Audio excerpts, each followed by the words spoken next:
OK. Alors, bonsoir, bonsoir. Et je souhaite un bonsoir aussi aux personnes qui nous accompagnent sur YouTube.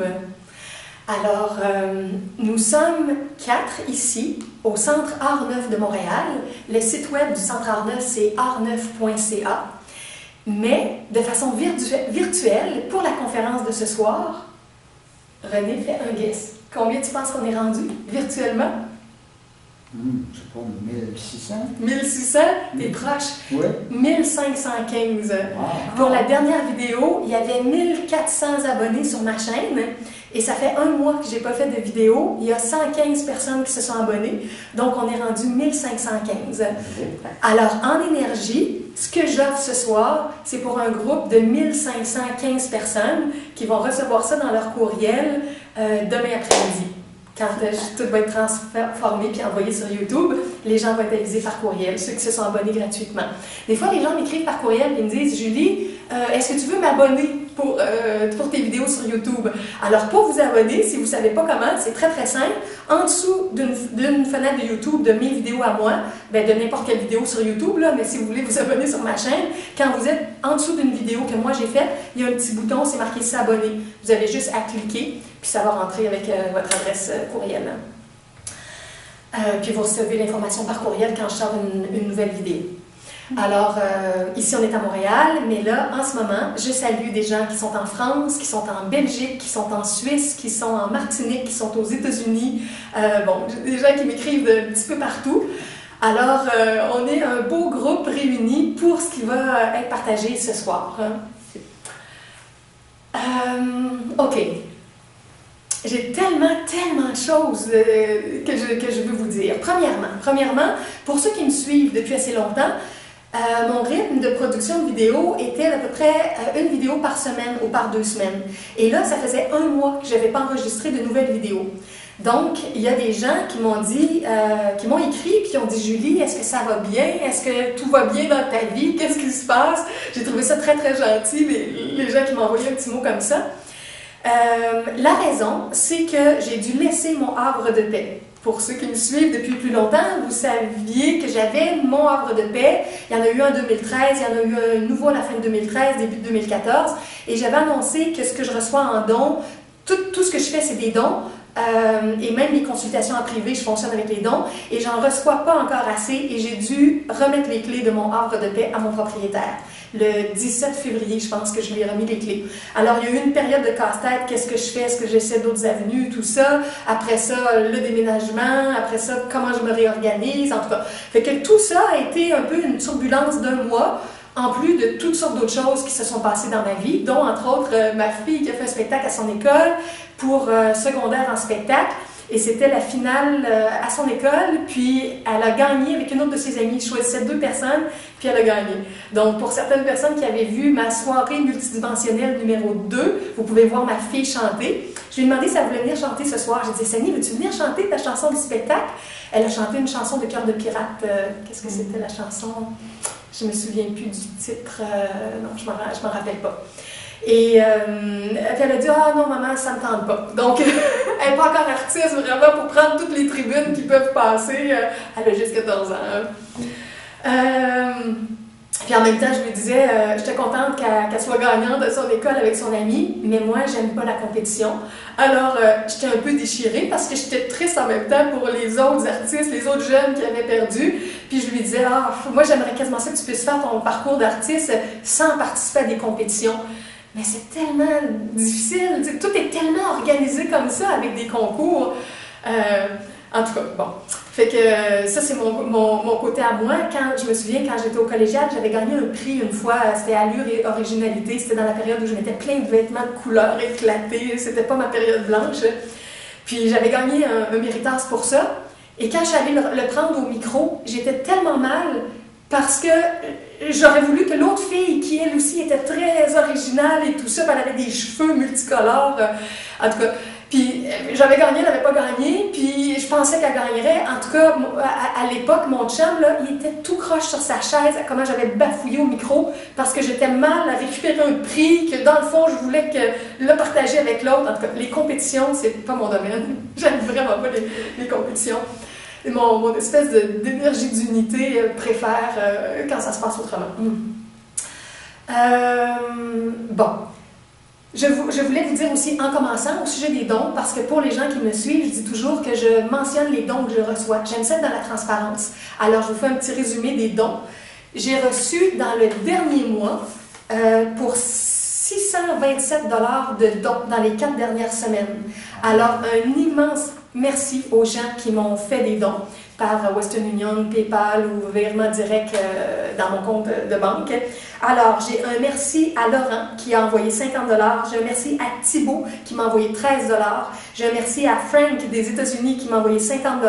J'ai un merci à Rodolphe de Martinique qui m'a envoyé 200 € qui faisait 286 $ canadiens. Wow, super. J'ai un merci à faire à Baudouin qui m'a envoyé 38 $. J'ai un merci à faire à Lao qui m'a envoyé 50 $. À vrai dire, il me l'a remis parce qu'il a participé à une activité de visualisation créatrice. Et il m'a apporté une tarte aux pommes de la boulangerie à côté de chez lui. En tout cas, donc 50 $ plus une super tarte aux pommes que j'ai mangée à sa santé. Et Linda m'a envoyé 40 $. Et hier, Mademoiselle B, elle ne voulait pas que je mentionne son nom complet, m'a envoyé un don par intercaisse de 100 $. S'il y en a qui veulent être complètement anonymes, là, dire juste anonyme, ben, vous me le mentionnez, puis je vais donner l'initiale ou rien du tout, je vais dire que c'est anonyme. Alors, un grand merci à toutes ces personnes-là. Et je veux faire un petit lien aussi. Quand j'ai parlé de mes périodes sur l'aide sociale en 2013, quand j'ai parlé de toutes sortes de choses avec ma situation financière, mon côté artiste et tout ça, bien, je veux vous dire qu'au Québec, pour les gens qui ne le savent pas, l'aide financière, l'aide sociale donne aux alentours de 620 $. Et puis, regardez maintenant où j'ai décidé de ne plus avoir ce filet-là de sécurité, puis de faire confiance à la vie, même si je fonctionne juste avec les dons pour tout ce que je fais. Et regardez comme c'est magique. Ça fait 3 mois que je reçois 5,80, 600, 650, 627. Alors, c'est vraiment beau de voir comment la vie sait ce dont on a besoin, puis si ça n'arrive pas d'un côté, ça peut arriver de l'autre côté. Ok, voilà pour tout ça. Puis concernant les dons aussi, j'avais une petite note, je voulais dire, pour tous les gens qui savent que je recueille des dons, puis qu'un jour, quand il va y avoir des grands mécènes, on va être capable de créer à Montréal le centre multidimensionnel, où il va y avoir une salle d'art, une salle d'exercice, une salle de conférence, une salle d'informatique, une salle de relaxation énergisante, salle de méditation, salle de jeu pour les enfants, petit resto végétarien, bon, tout notre beau centre multidimensionnel. Et des fois, les gens me disent, Julie, tu rêves de le financer avec des dons. Bien, je suis en train de relire un livre que j'aime beaucoup de Catherine Ponder qui s'appelle Les lois dynamiques de la prospérité. C'est un très beau livre. Et il y a plein de témoignages dans ça. Et il y a un homme, son témoignage, c'est que lui, il a créé un orphelinat et il a récolté 7,5 millions en dons pour son orphelinat. Fait que je me dis, si lui peut récolter ça, pourquoi je n'irais pas chercher 150 000 ou 200 000 pour démarrer tout le centre multidimensionnel à Montréal? Donc, c'est sûr que c'est faisable, mais c'est des conditions énergétiques à réunir. Ok, une autre chose à vous dire concernant l'argent, c'est en lien avec cette belle petite mini-harpe-là. Dans quelques instants, il va y avoir mon ami René Philippe, de son nom de naissance, ou Phyllis Avona, de son nom d'artiste spirituel. Comme moi, ceux qui savent que c'est Solari Harmonia pour mon nom d'artiste spirituel. Alors, il va venir jouer dans quelques minutes de la harpe qui est son instrument qu'il a créé, qu'il m'a offert et qui est offert au centre. Ça va appartenir au premier centre multidimensionnel quand on va l'avoir à Montréal. Si vous voulez vous en procurer une, vous avez toute l'information sur mon site, La Psychologie Divine. Les liens sont marqués en dessous de la vidéo. C'est les 3 W, je le dis toujours, même si c'est marqué, parce qu'il y a des gens qui téléchargent les vidéos, puis quand ils les importent ailleurs, ils n'ont plus le texte en dessous. Fait que là, si je ne dis pas le lien, quand la vidéo est emmenée, les gens ont plus les adresses. Alors, pour avoir toute l'information sur les mini-harpes, c'est les 3 www.lejardinvideo.wix.com/psychologie divine dans la section mini-harpe céleste. Et avant qu'il joue, ce que je veux vous dire, c'est que il a eu la bonne idée de faire un concours pour que les gens puissent gagner une mini-harpe. Ce qui veut dire que si vous voulez au lieu de la payer aux alentours de 500 $, là, vous verrez ça sur le site web, vous pouvez payer 5 $, m'envoyer ça par PayPal. Moi, je vais noter le nom de toutes les personnes qui vont m'envoyer ça. Et quand on va avoir 100 personnes qui vont avoir participé, dans une vidéo, je vais montrer les noms, je vais faire le tirage et il va y avoir une personne qui va gagner la mini-harpe pour avoir payé un billet de 5 $. Comme on avait déjà dit, on ne peut pas les envoyer à l'étranger pour l'instant, on n'est pas tout équipé pour les envois, pour la garantie, pour ça. Fait que si vous voulez participer et que vous êtes dans un autre pays, si vous gagnez, vous devrez la donner à quelqu'un du Québec. Vous pourrez choisir, on vous proposera des noms, des participants, quelque chose comme ça. Donc, pour ceux qui veulent vraiment l'avoir à la maison, c'est des personnes qui peuvent venir la récupérer au Québec, à Montréal. On ne l'enverra pas en Martinique ou quelque chose comme ça. Un jour, on va peut-être être bien équipé, là, mais on aurait trop peur qu'elle se brise. Alors voilà, le concours est ouvert. Si vous voulez envoyer 5 $, vous êtes les bienvenus. Et puis René donne les profits de la mini-harpe, il me les donne pour l'ensemble de mes projets. OK, voilà pour ça. Alors maintenant, je t'invite à prendre place. Est-ce que c'est une improvisation ou une composition? Moi, c'est toujours improvisé. Improvisé? OK. Alors, ça va être une improvisation à la mini-harpe. Bonjour tout le monde.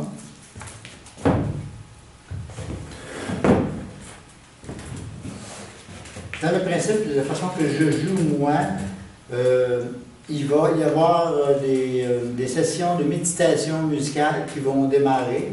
Et puis, je vais être le stimulateur qui va provoquer justement, parce que beaucoup de gens ne savent pas c'est quoi une méditation musicale. Ils n'ont aucune idée c'est quoi. Je vais en produire, en faire en vidéo. Et puis, on va pouvoir avoir en général, pour tout le monde, une idée de c'est quoi une méditation musicale. Parce qu'il y en a des gens qui connaissent ça, c'est quoi, mais pas beaucoup de gens, d'après ce que j'ai vu jusqu'à là. Alors, vous allez avoir un aperçu de ce que je fais là.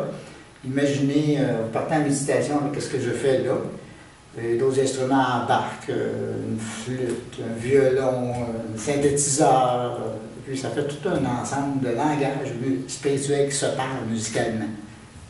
C'est ça que ça fait. Voilà, alors je me laisse aller. J'oublie tout le monde. Il m'a dit aussi de peut-être l'arrêter, parce que comme c'est pas une composition préparée, après X minutes, je vais l'arrêter parce que lui pourrait nous faire un concert d'une heure qu'il nous a dit.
ça me fait penser que dans X temps, on va avoir plus souvent toi ou d'autres musiciens, puis un jour, on va pouvoir danser aussi avec la musique. Là, ça a commencé à me donner le goût. C'est un début. C'est un début, effectivement. OK, alors on va commencer maintenant avec le volet de conférence, et par la suite, il y aura un volet questions-réponses.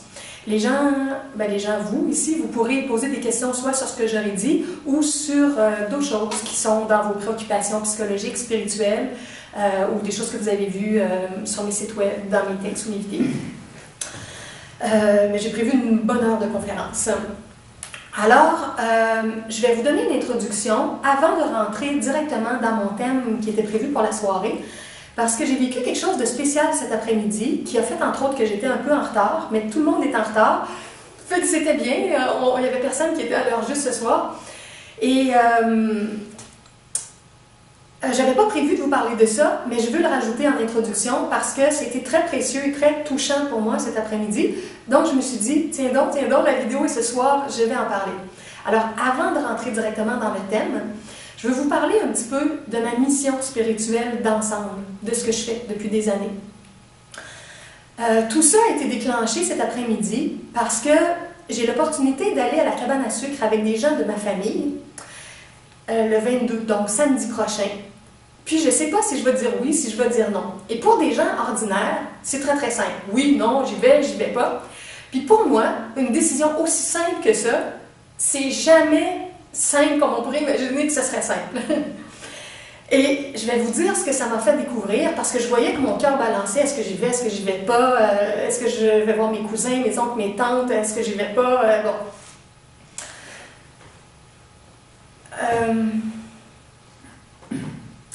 Mon cœur est souvent déchiré entre des activités plus simples, amicales, familiales qu'on peut faire. Et tout ce que je sens que je peux faire à travers tout le volet d'enseignement et d'aide que je développe depuis des années. Et quelqu'un qui n'est pas enclenché dans un courant d'aide n'a pas, je crois, ce genre de questionnement-là. Pas la plupart des gens, mais certaines personnes que je connais, leur questionnement, pas de base, mais un de leurs questionnements, c'est comment je pourrais faire plus d'argent pour avoir plus de vacances, prendre ma retraite plus jeune, puis aller dans plusieurs pays, prendre des vacances, bon. Beaucoup de gens pensent comme ça. Moi, je ne suis pas du tout dans ce contexte-là. Je pense pas prendre spécialement des vacances, je pense pas prendre ma retraite, je pense pas spécialement faire plus d'argent. Je fonctionne avec les dons, vous le savez. Remarque que j'aimerais ça en avoir beaucoup plus pour tous les projets spirituels. Je sens que je suis ici depuis que je suis incarnée pour aider le plus possible à l'éveil de la conscience sur la Terre et, entre autres aussi, pour aider des gens qui sont dans des grandes souffrances par moment. Pour toutes les personnes qui vont relativement bien, ben ça va relativement bien votre vie. Mais il y a des gens que ça va vraiment pas bien. J'ai appris cette semaine, entre autres, que le fils de 25 ans des anciens patrons de ma tante, où elle a travaillé, s'est suicidé il y a quelques jours. Il avait 25 ans. Et il est loin d'être le seul. Il y a beaucoup de gens en souffrance. Au Québec, on a un très haut taux de suicide. Il y a des gens malades qui souffrent dans leur corps. Il y a des gens en dépression. Il y a... fait qu'à un certain niveau, on regarde la télé, les émissions, les spectacles, la vie est belle. Puis à un autre niveau, on regarde ce qui se passe en profondeur, ce qui se passe dans certains pays en difficulté. Il y a des graves problèmes sur notre planète. Et moi, je sais que je fais partie des gens, des milliers de gens qui se sont incarnés pour aider à soulager la Terre. Et je vais vous donner un exemple pour que vous compreniez ce que je vais expliquer après, que j'ai expliqué entre autres au père de ma fille avec qui je jasais cet après-midi. Qui parmi vous a vu le film La liste de Schindler? Oui. Oui? Oui? Non? OK. Juste un bref résumé, c'est un film qui parle de la Deuxième Guerre mondiale et Schindler, il était allemand, hein? C'est un Allemand qui a aidé les Juifs. C'était un Allemand riche qui avait une entreprise et qui a aidé beaucoup de Juifs à ne pas mourir, ne pas être exterminés dans la Deuxième Guerre mondiale. Est-ce qu'il y a quelqu'un qui se souvient de combien il en a sauvé? 500, 580? C'est vrai du chiffre. En tout cas, c'est quelques centaines. En tout cas, il me semble que ça tournait autour de 500 ou 800. Je ne me souviens pas exactement, une vie qu'il a sauvée. Et par toutes sortes d'affaires qu'il faisait, en tout cas, c'était pas simple, là, on imagine, à l'époque de la guerre. Et à la fin du film, cet homme-là était félicité, honoré, remercié parce qu'il avait sauvé des vies, mais lui, il pleurait, puis il était déçu. Puis au premier niveau, on ne comprend pas. Et pourquoi? C'est parce qu'il disait, j'ai compris trop tard comment tout m'organiser pour sauver la vie de ces personnes-là. Si j'avais mieux compris, j'aurais géré mes choses autrement et j'aurais pu sauver beaucoup plus de gens. Ouf, ça, puis j'ai des frissons sur les bras. Bon, si vous comprenez ça, vous comprenez qu'il y a une partie de la vie de cet homme-là où il était incarné, qui n'a pas juste fait sa vie. Oui, il a fait une vie, il était un Allemand riche, donc il allait dans des beaux restaurants et tout ça. Puis c'est ça qu'il disait à la toute fin. Je n'ai pas les chiffres exacts, mais je vais vous donner un exemple à l'époque moderne. Ce qu'il expliquait, c'était qu'il disait, mettons, qu'il allait régulièrement au restaurant avec des amis, des collègues, toutes sortes de monde dans la haute société allemande. Disons qu'un repas lui coûtait 50$ ou plus, là, s'il payait pour d'autres personnes et tout ça, mais disons 50$. Puis que ça coûtait 10$ pour donner 10$ à quelqu'un pour faire passer un juif quelque part, aller le cacher, puis lui sauver la vie. Ou, en tout cas, payer quelque chose qui l'aidait dans ce qu'il avait à faire pour aider cette personne-là. Bon, mais disons qu'avec 50$, ça aurait donné 5 fois 10$, il aurait pu peut-être sauver la vie de 5 personnes. Combien de fois il est allé au restaurant avant de comprendre que tout cet argent-là est impliqué, puis l'aidait à donner de l'argent à d'autres, puis avoir des passes, puis des cachotteries, puis sauver la vie de quelqu'un. Donc, quand il faisait le calcul à la fin de sa vie de tout ce qu'il avait dépensé, de comment il avait vécu et tout, même s'il avait beaucoup, beaucoup aidé, il réalisait qu'il aurait pu aider tellement plus en vivant un peu plus sobrement qu'en s'organisant différemment. Alors, si je reviens à ce que je vous disais, quand moi, on me demande, par exemple, si je peux aller à la cabane à sucre, si je peux faire telle chose, si je peux aller une semaine en vacances et tout ça, c'est en parallèle toujours avec ce que je fais, avec les gens qui me demandent de l'aide, avec les courriels que je reçois de toutes les personnes qui me soumettent des situations de leur vie et tout ça. Et tout ce que je suis en train de mettre en place sur le web, j'ai essayé d'expliquer ça à ma fille ce soir en lui disant que je ne serais pas là pour la soirée. Puis je lui disais, tu vois, Sani, il y a des vidéos qui, là, sont écoutées par... je vais atteindre bientôt 800 000 clics sur ma chaîne. C'est pas 1 million, mais c'est proche, 800 000 personnes, 800 000 clics. Et je disais, ça grandit tout le temps. Donc là, en l'espace de 4 ans à peu près, il y a à peu près 800 000 vues des vidéos, mais ça va augmenter, puis ça se propage. Donc éventuellement, il va en avoir 1 million, 2 millions, 4 millions, 5 millions, 10 millions. Il y a beaucoup de gens qui vont être aidés par les vidéoconférences, puis par les textes gratuits que je mets sur le web et tout ça. Et quand on imagine ça au niveau de l'éveil de la conscience, on voit une information qui se propage. Là, je parle de moi, c'est ce que je fais, mais il y en a d'autres. Il y en a d'autres personnes qui travaillent comme ça aussi, avec tout ce qu'ils font. On est un réseau de travailleurs de lumière.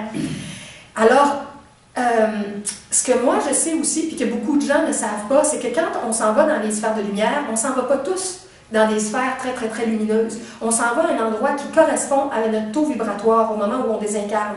Puis il y a des gens que ça leur prend beaucoup de temps avant d'être capables de transformer leur taux vibratoire puis de monter plus haut dans les sphères de lumière. Il y a des gens qui refusent les aides, les enseignants, les aides célestes. Il y a des gens qui... En tout cas, il y a toutes sortes de façons de réagir pour une personne qui désincarne, qui s'en va dans l'au-delà. Et il y a des gens qui vont dans ce qu'on appelle les infradimensions. Et moi, dans les années où j'ai été sur les plans de lumière et tout ça, j'ai œuvré aussi à partir de là, j'ai visité les infradimensions. Le travail d'enseignement, le travail d'aide, ça peut se faire dans plein de dimensions de la création. Et il y a des âmes qui souffrent pendant des années, 10 ans, 20 ans, 50 ans, 100 ans, 500 ans, 1000 ans, parce qu'ils sont pris dans des structures psychologiques souffrantes. Puis imaginez une personne qui souffre sur le plan physique, elle a comme des maladies, elle a des souffrances dans son corps, il y a des problèmes, et elle se dit au moins quand je vais mourir, ça va être fini. Mais une âme qui ne réussit pas à monter dans les plans de lumière, puis qui s'en va dans les infradimensions, parce qu'elle est meurtrière, parce qu'elle est dans la haine, parce qu'elle est dans la luxure à des niveaux épouvantables, parce qu'elle est dans la vengeance, parce qu'elle est dans des peurs qui la prennent d'une façon atroce, la jalousie qui la brûle, une colère qui n'arrive pas à s'en aller. Il y a toutes sortes d'émotions avec lesquelles les gens restent pris, qui les emprisonnent dans un état et qui les brûlent énergétiquement. Quand les gens associent l'enfer au feu, c'est pas un feu réel, c'est des états intérieurs dans lesquels les gens sont et des états qui ressentent physiologiquement aussi. Alors, ce que tout ce que je fais dans l'enseignement pour aider les gens à comprendre le parcours d'éveil, le parcours d'auto-guérison, le parcours de solidarité, d'entraide, tout ça. Si vous allez déjà relativement bien, vous êtes déjà bien placé, mais il y a d'autres âmes qui ne sont pas au même niveau, puis qui vont capter éventuellement des informations, des textes, des vidéos, de l'aide de d'autres personnes. Et il y a des gens qui actuellement sont en train de choisir s'ils vont se suicider ou non, dans quelle dimension ils vont se retrouver parce qu'ils vont désincarner prochainement, puis leur sort va être jeté pour 10, 20, 30, 40 ans. Naturellement, s'ils s'éveillent, il n'y a rien de figé dans toutes les dimensions. On peut monter, on peut descendre, dépendamment des choix de vie qu'on fait. Mais comme je dis, regardez comment, des fois, on est pris dans une situation sur le plan physique et c'est dur. Imaginez une personne qui va dans l'au-delà, dans une infrazone. C'est encore plus dur, plus désertique, plus confrontant comme situation.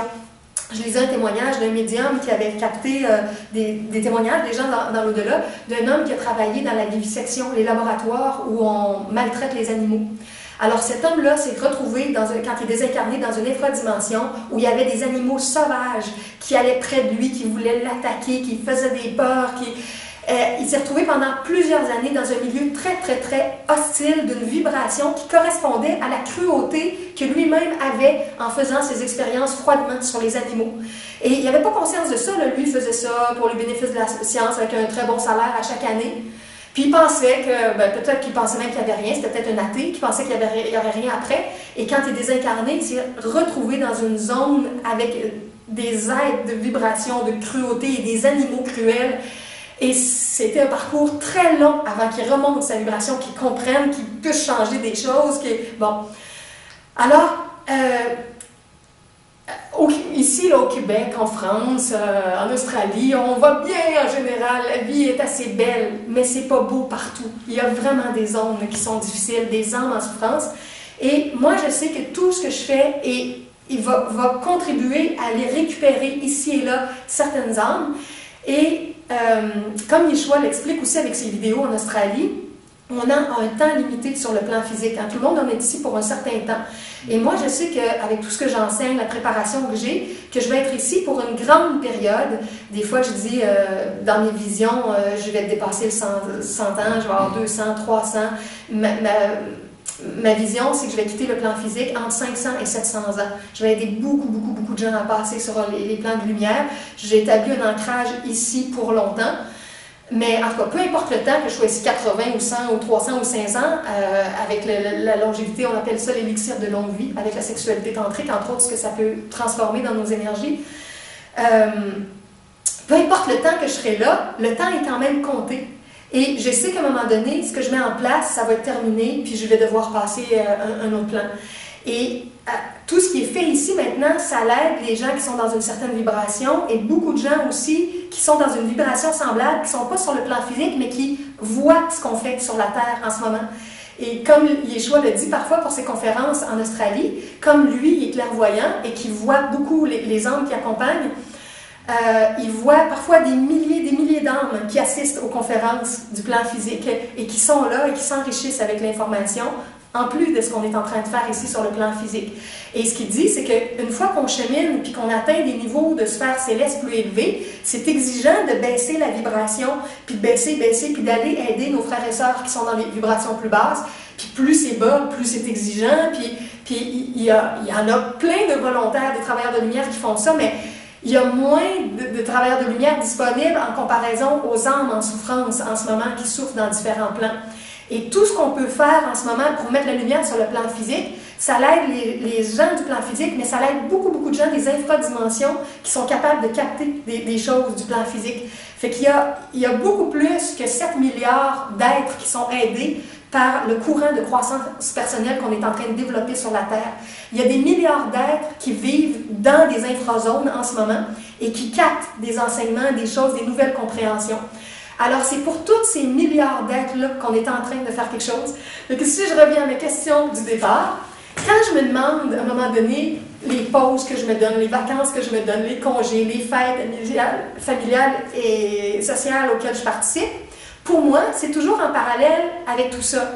C'est quoi la quantité de ressourcement, d'amusement que je m'offre en comparaison du travail thérapeutique qu'on peut dire pour aider les âmes que je sais qui ont besoin de moi, qui ont besoin de vous, qui ont besoin de plein de gens, qui ont besoin de nous tous, mais vous comprenez un peu l'image. Alors c'est ça, des fois j'ai des déchirements intérieurs, des tiraillements que bien des gens ne peuvent pas comprendre parce que c'est dans cette balance énergétique-là que je les porte. Et pour finaliser tout ça, je vais vous lire un témoignage d'un message que j'ai reçu. Je l'ai reçu hier ou avant-hier. Je pense que c'est hier que je l'ai reçu. Et des fois, je suis fatiguée, des fois je suis un peu découragée, des fois j'aimerais ça moi aussi avoir une paye de 2000 $ qui rentrerait à toutes les deux semaines, puis tout ça, puis c'est pas ça que j'ai, mais c'est pas pour ça que je fais ce que je fais, c'est pas pour l'argent, puis je sais que je me suis pas incarnée pour ça, comme je vous l'ai dit au début. Et c'est ça, des fois, comme tout le monde, j'ai mes phases de découragement. Puis dans le dernier mois, il y a eu des bouts pas faciles. Je ne pouvais pas garder mon havre de paix. J'avais plus mon lieu officiel de consultation. Là, je fais mes consultations en privé à la piscine. Mais c'est bien, les gens aiment ça. Ils sont au 27e étage, ils ont une vue sur la ville. C'est très beau. Mais des fois, il y a des gens qui se baignent. C'est pas aussi intimiste que bon, dans mon petit havre de paix. Bon, en tout cas, il y a eu un mois de turbulence, puis tu sais ça, des fois quand je suis un peu découragée, puis que je reçois certains témoignages, des fois je me dis « Ah, c'est pour ça que je fais ça ». Alors là, je vais vous lire ce courriel-là que j'ai reçu. Moi, j'ai reçu une belle photo du papa avec sa petite fille qui était magnifique, mais j'ai pas d'imprimante chez moi, fait que puis de toute façon, je voulais garder ça confidentiel. Alors, tout ce que je vais vous dire, c'est qu'il s'appelle Mario, mais vous verrez pas la belle photo. OK. Alors, c'est ça que j'ai reçu comme... Puis c'est drôle aussi parce que j'ai reçu ça, puis ça faisait quelques jours que j'avais fait mon activité de visualisation créatrice. On a passé 2 heures à visualiser plein de choses pour notre santé, pour notre vie, pour la planète, pour les pays, les continents, les animaux sur la Terre. On a fait 2 heures de visualisation pour notre jardin privé et pour le jardin planétaire. Parce que je connais la puissance de la visualisation, de l'énergie divine qui rentre et tout ça. Et lui, quelques jours après, m'envoie ce courriel-là. Il n'était pas au courant de ça. Bonjour Julie. Cela fait plus de 4 ans que je suis avec toi. Je te suis pas à pas.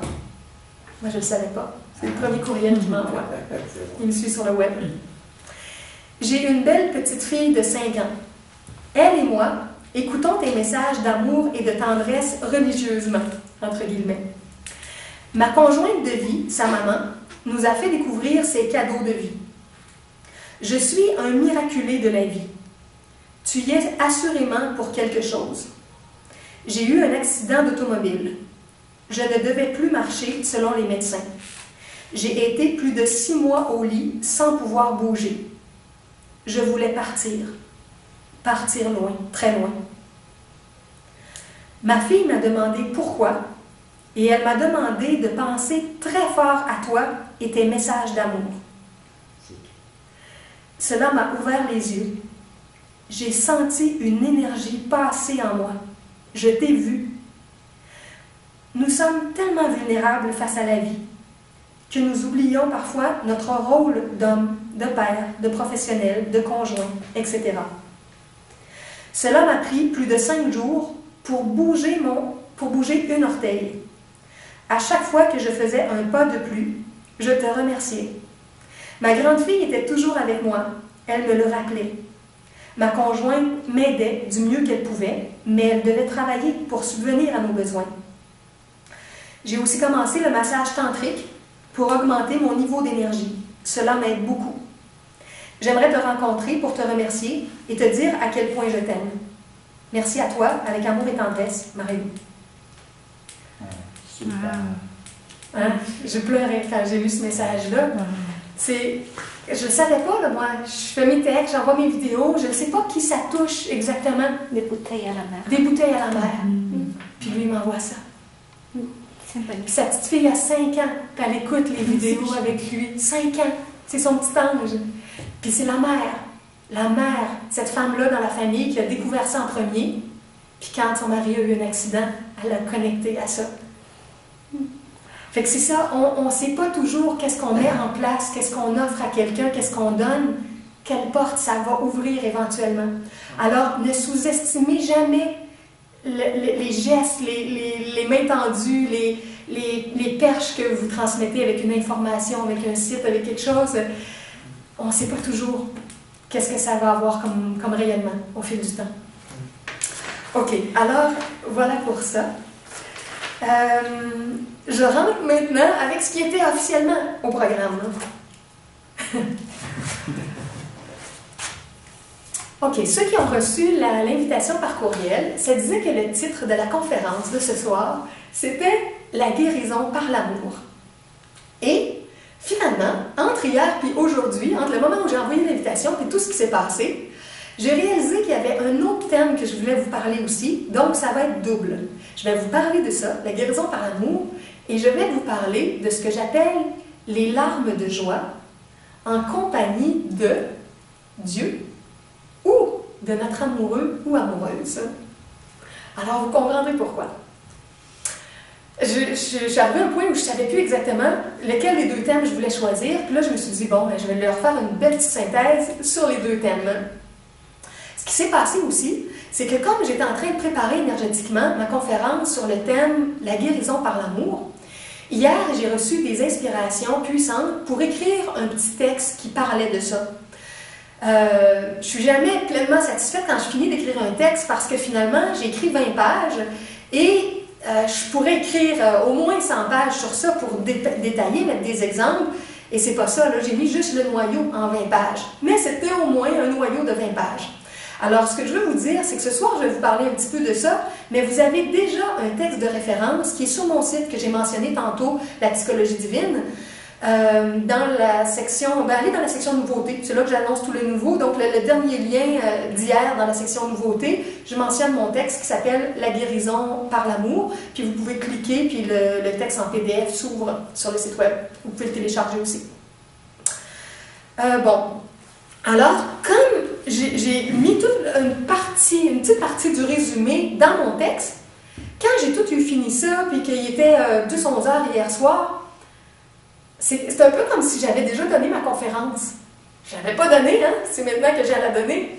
Mais je me suis dit, j'ai quand même passé pas mal d'informations dans ce texte-là, puis là, j'avais moins l'élan pour la conférence. Puis, il s'est passé des choses dans mon journal personnel qui m'ont conduit à ce que je vais vous parler, qui est les larmes de joie. Dans quelques instants. Puis là, je me suis dit, peut-être que je pourrais leur parler de ça à la place. Donc, c'est ce qui s'est passé. Fait que je vais quand même vous donner un résumé sur la guérison par l'amour, et après ça, je vais embarquer dans le deuxième sujet.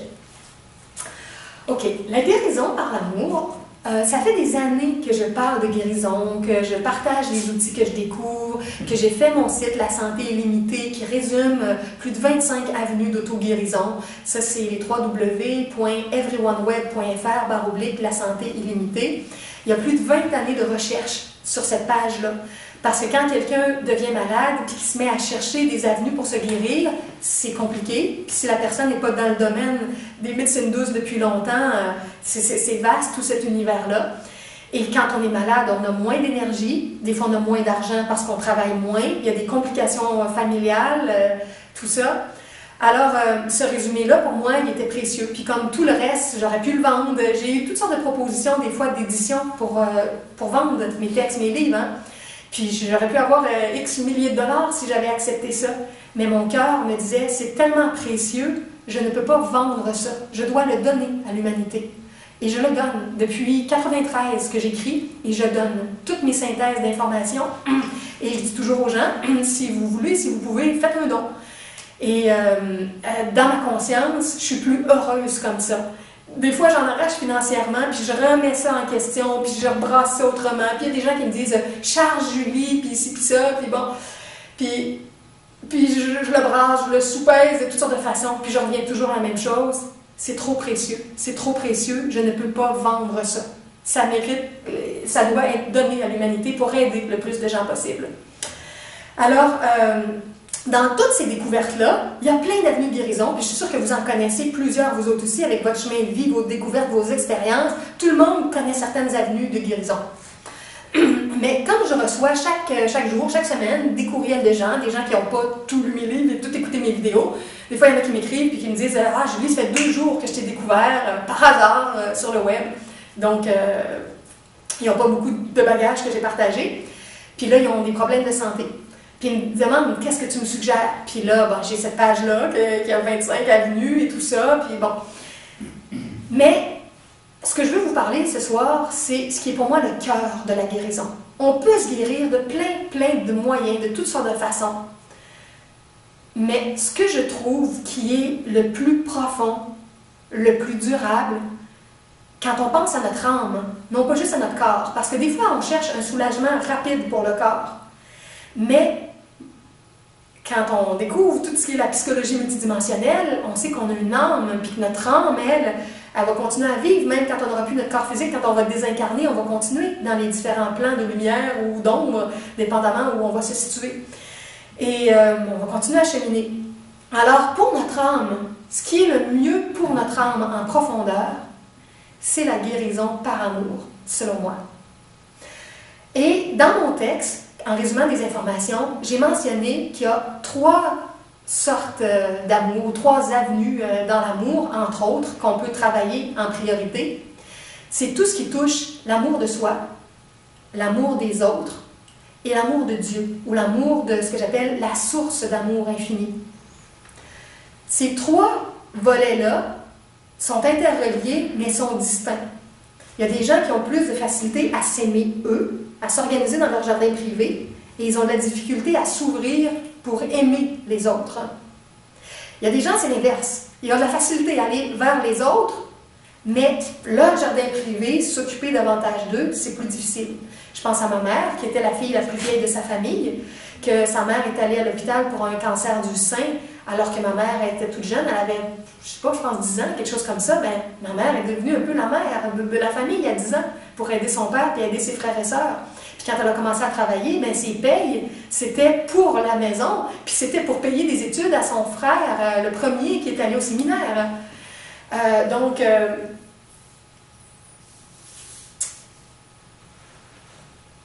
J'ai perdu juste mon lien. Juste avant ça, je disais... Et plus tourné vers les autres. C'est ça, merci, exactement. Donc, il y en a qui sont plus tournés vers les autres, il y en a qui sont plus tournés vers eux, et il y en a qui sont plus tournés vers Dieu. Il y a des gens qui sont des religieux, des religieuses, des moines, que toute leur vie est comme en contemplation, en prière, ou il y en a qui sont des laïcs qui vivent ça chez eux, qui ont une forme d'intériorisation, d'introspection, puis ils sont beaucoup tournés vers le divin à leur façon, mais ils ont de la difficulté à aller dans le monde. Puis des fois, ils ont de la difficulté à s'occuper d'eux-mêmes. Même s'ils sont tournés vers le divin, ils peuvent avoir toutes sortes de problèmes de santé, puis pas bien s'occuper de leur vie, de leur incarnation. Alors, il y a toutes sortes de déséquilibres entre ça. L'amour de soi, l'amour des autres, l'amour de Dieu ou de la source amoureuse. Et si on n'est pas bien équilibré, et si on ne reçoit pas la bonne dose d'amour dans ces 3 avenues-là, c'est presque certain qu'on va se sentir mal, on va développer des malaises, puis graduellement, il y a une maladie qui va se développer.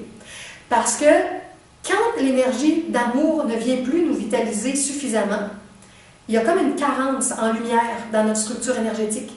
Puis quand on est carencé en lumière, dans cette espèce de vide énergétique-là, les organes, les muscles, les cellules, ils n'ont plus la même directive énergétique pour remplir leurs fonctions. Puis ils peuvent commencer à s'organiser autrement, à faire autre chose, ils se dérèglent, ils ne fonctionnent plus de la même façon. Alors c'est vraiment la vibration amoureuse qui vient apporter toute la lumière et l'instruction divine profonde à notre être, à notre corps, pour qu'il fonctionne à la perfection. Toutes les carences amoureuses viennent dérégler à différents niveaux et vont manifester des organes malades, des cancers, des maladies de toutes sortes de noms. Et quand les gens, dans la médecine conventionnelle, cherchent à régler les problèmes, ils vont essayer de les étiqueter avec un nom précis, puis un syndrome très détaillé avec tous les détails, puis là ils ont des dictionnaires, des grands livres avec des maladies au niveau physique, au niveau psychologique. Moi quand j'ai fait mon bac en psycho, on avait le DSM-3 avec toutes les pathologies psychologiques de psychose, de névrose, de ci, de ça, avec ça, des noms, des descriptions. Bon, on peut fouiller là-dedans, mais quand on veut vraiment guérir la personne, puis qu'on creuse, on va toujours trouver une carence en amour. Puis on réalise que si la personne arrive à transformer des choses dans sa vie pour que l'amour revienne, il y a une lumière qui revient, il y a une énergie, il y a une vitalité qui revient, et il y a une guérison qui se produit. Des fois, on va appeler ça des guérisons miraculeuses. Parce que ça peut être très rapide parfois avec les infusions d'amour. Si je prends l'exemple du témoignage que je vous ai lu, Mario qui a dit qu'il était alité pendant 6 mois, puis les médecins lui avaient dit que peut-être il ne pourrait plus jamais remarcher. S'il avait cru à la science officielle, puis il aurait dit « Bon, j'ai eu mon accident, je ne sais pas où il était blessé, j'imagine dans la colonne vertébrale, quelque chose, je ne pourrais plus marcher. » Mais il a fait confiance avec ce qu'il a découvert et tout ça, de l'énergie de lumière, de la visualisation, de la connexion aux êtres de lumière, à la source. Puis il a senti qu'il pouvait se laisser habiter, se laisser remplir d'une présence. Il s'est ouvert, sa fille de 5 ans l'a aidé, sa femme l'a aidé, et il a senti une énergie passer. C'est ça qu'il m'a dit, j'ai senti une énergie passer. Et il a commencé à se régénérer, puis, comme il a dit, ça a commencé par un orteil, puis graduellement, c'est revenu. Le fameux DVD du secret que plein de gens ont vu et d'autres qui n'ont pas vu. C'est un très, très beau film. Il y a un homme dans ça qui a eu, il me semble, un accident d'avion ou d'hélicoptère, puis il était très, très, très blessé, lui aussi, alité. Puis tous les spécialistes diraient qu'il serait dans un lit tout le reste de ses jours. Puis il a travaillé avec la pensée créatrice, avec l'énergie pure, avec la visualisation. Et il s'est régénéré, non pas à 100%, on le voit, il est encore un petit peu handicapé quand il parle à la caméra, mais c'est incroyable sa qualité de vie à comparer à ce qu'il y avait avant selon les pronostics officiels.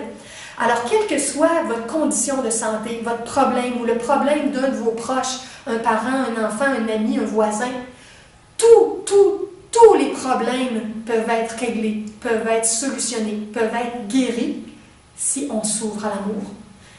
C'est tellement puissant, c'est tellement puissant.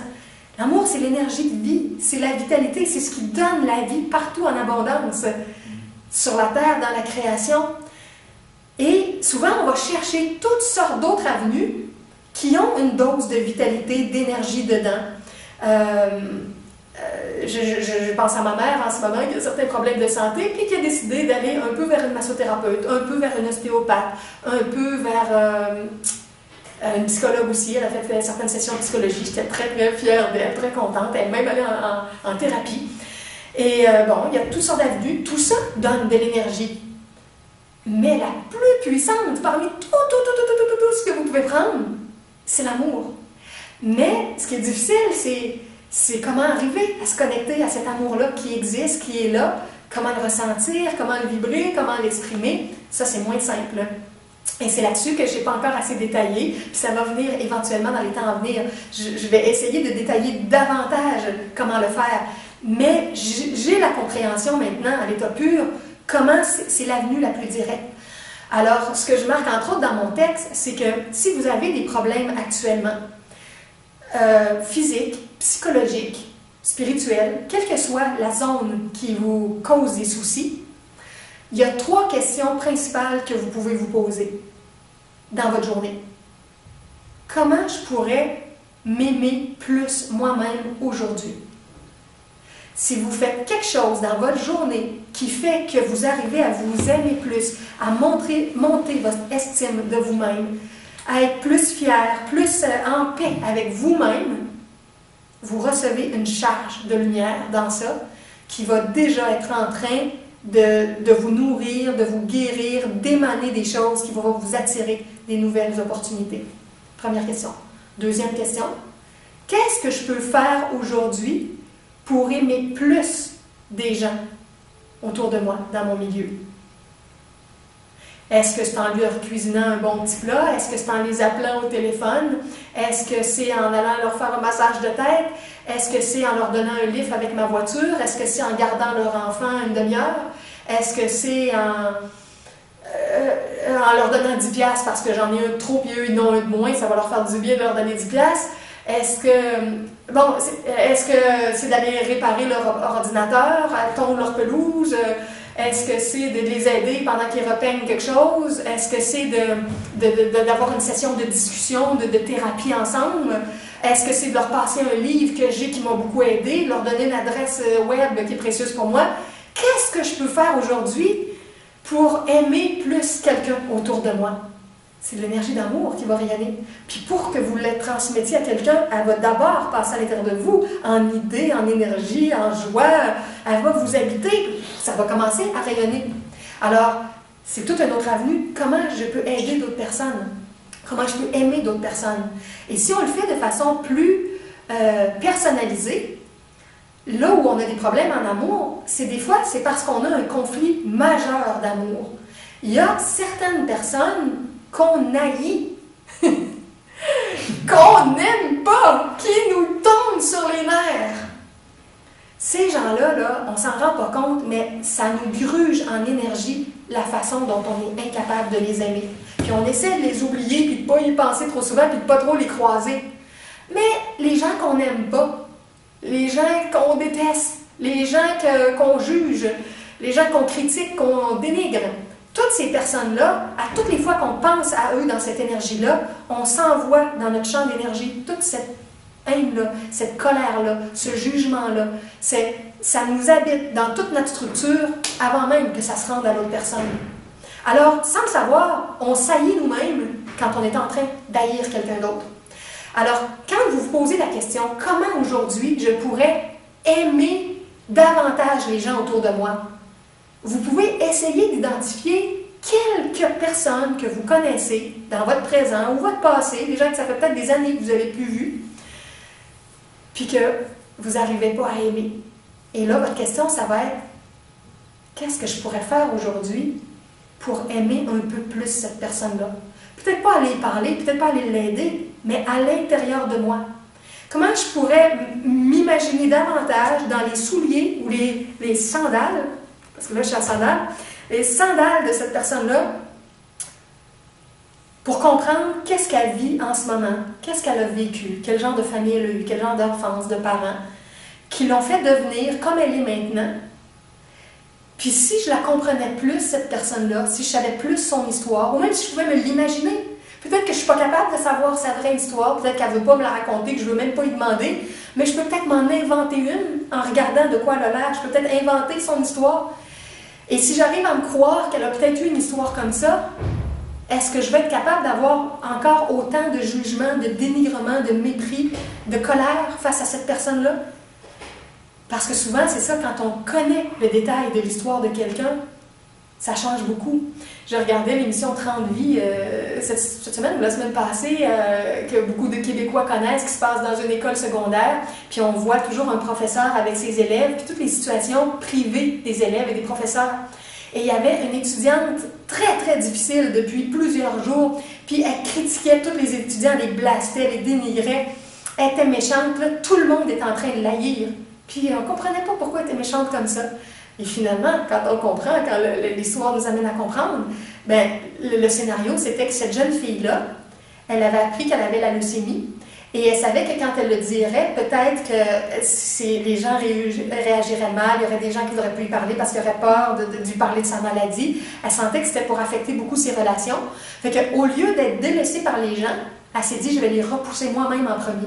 Fait qu'elle a commencé à être détestable pour que les gens se mettent à l'haïr. Fait qu'elle disait, j'ai le contrôle. C'est moi qui fais qui s'en vont. C'est moi qui les repousse au lieu qu'eux-mêmes me repoussent. C'est un mécanisme psychologique que des gens font dans toutes sortes de conditions, même si ce n'est pas la maladie, pour avoir l'impression d'avoir un contrôle. Il y a des gens, par exemple, qui sont pas capables de dire non à la fin d'une relation, puis ils vont faire en sorte que leur amoureuse ou leur amoureux les haïssent pour que la personne les rejette. Comme ça, ils n'auront pas besoin eux-mêmes de dire qu'ils s'en vont et que c'est fini. Fait que cette dynamique-là, elle se joue des deux bords de toutes sortes de façons. Puis des fois, on ne comprend pas la réaction. Pourquoi cette personne-là est tout d'un coup si méchante? Puis si on comprenait qu'est-ce qu'elle pense, pourquoi elle trouve que c'est intelligent d'être méchant? Il y a une raison, elle a une façon de penser qui fait que dans sa façon de penser, il y a une logique à faire ce qu'elle fait, à dire ce qu'elle dit. Alors, on a besoin de développer ça de plus en plus pour être capable de développer notre amour des gens. Puis plus on va ressentir ça, plus l'amour va nous habiter et va rayonner avec les gens qu'on va côtoyer. Puis quand je vous parlais en introduction de l'histoire de ma vie, qui est d'avoir choisi de m'incarner pour changer profondément des choses sur la Terre dans un laps de temps quand même assez court au niveau de l'échelle cosmique, bon, ben, c'est ça que je disais au père de ma fille cet après-midi. Je lui disais, moi, je ne peux pas me couper de ce que je ressens des gens dans l'humanité. Je ressens ça, je les ressens. Je ressens la joie mais je ressens la souffrance. Je ressens l'ouverture, puis les gens artistes, puis créateurs, mais je ressens la fermeture, puis le dogme, puis les conditionnements étroits qui étouffent les âmes. Je ressens ces énergies-là de toutes sortes de façons, puis vous aussi sûrement, je suis sûre que c'est la même chose. Chacun a son degré de sensibilité. Fait qu'on arrive à un moment donné à des moments où, en bon québécois, des fois on dit « qu'il aille chier ». Il y a des gens qui disent ça, qui aille chier. Bon, c'est pas mauvais dans mon langage en général. Moi, je peux pas dire ça. Je suis pas capable d'envoyer le monde chier. Parce que c'est mon frère, puis c'est ma soeur, puis qui vivent en Afrique, qui vivent en Chine, qui vivent au Salvador, peu importe où ils vivent, si je suis mis en contact avec sa situation, puis tout ça, puis que je sais qu'est-ce qui se passe, il y a un lien, il y a une connexion, il y a une énergie d'unité qui se met en place. Puis cette personne-là a fait partie de ma famille énergétique. Puis je lui souhaite le meilleur. Puis je peux pas rien faire ou le laisser tomber bêtement. Ben, on peut pas s'occuper de tout le monde, c'est sûr, mais vous comprenez ce que j'essaie de décrire. Je suis sûre que vous le vivez, vous autres aussi, d'une certaine façon. Plus notre champ de sensibilité est étroit, c'est sûr qu'à un moment donné, on se referme, on se coupe. Puis je me souviens d'un de mes oncles que sa femme a eu le cancer, puis elle est décédée. Puis quelques années après, lui aussi est décédé. Lui a eu un problème au cerveau. Je pense que c'était comme une embolie au cerveau. Et quand elle était malade, elle était à l'hôpital, puis il y a eu une grosse panne de courant. Et heureusement, son hôpital n'a pas été touché, mais d'autres hôpitaux ont été touchés un peu. Et il a eu très très peur parce que sa femme était à l'hôpital.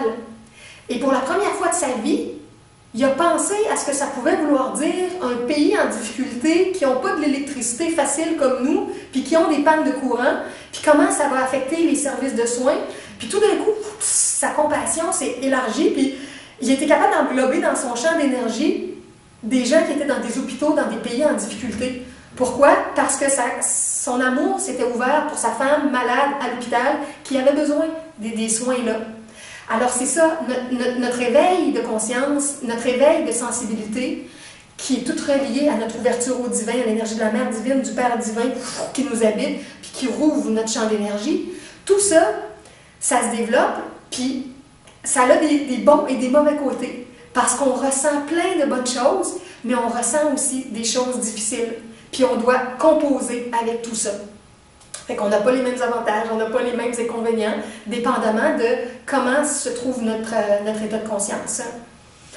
Il y a des gens des fois qui disent « Ah, moi j'aimerais ça être comme les gens qui sont déficients intellectuels, qui se préoccupent de rien, qui n'ont pas de problème, qui ont l'air des enfants heureux, joyeux. » Bon, ça a des bons côtés, mais à d'autres moments donnés, s'il y a quelque chose qui vient vraiment déstabiliser leur environnement, là où ils vivent, ou si leurs parents décèdent, ou ça n'en prend pas gros pour que ces adultes, enfants-là, à un moment donné, soient tous déstabilisés. Puis des fois, ils vont avoir des grandes peines, ou ils vont être très bousculés, puis...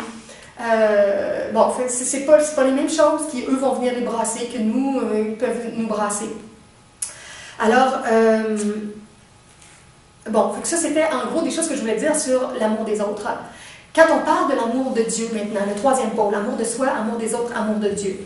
Ce que j'ai marqué, entre autres dans mon texte, en introduction à ça, c'est que beaucoup de gens rejettent Dieu parce qu'ils ont pris la définition